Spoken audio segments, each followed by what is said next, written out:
વલસાડના Sarodi national highway પર વિઘ્નહર્તાની નડ્યો વિઘ્ન. ખાડાના કારણે મુંબઈથી સુરત તરફ જતી ગણેશ પ્રતિમા બની ખંડિત.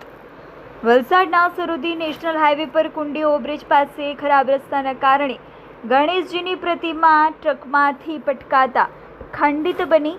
મંડળના સભ્યોમાં રોડને લઈને ભારે નારાજગી જોવા મળી. આજરોજ બનેલી આ ગંભીર ઘટનાને લઈ મળતી વિગત મુજબ સુરતનું ગણેશ મંડળ મુંબઈથી ગણેશ પ્રતિમા લઈ સુરત ખાતે જવા માટે રવાના થયા હતા.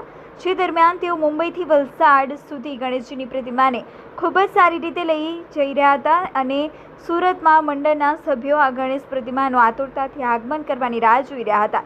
જોકે આ દરમિયાન મંડળના સભ્યો ગણેશ પ્રતિમા લઈ સરોદી નેશનલ હાઈવે પર પહોંચતા સરોદી હાઈવે પર પડેલા જીવલેણ ખાડામાં ટ્રકનો ટાયર ફટકાયા બાદ ટ્રકમાં લાગેલા ઝાટકાના કારણે ગણેશજીની પ્રતિમા ટ્રકમાંથી નીચે રસ્તા પર ફટકાઈ હતી અને આખી ગણેશ પ્રતિમા ખંડિત બની ગઈ હતી.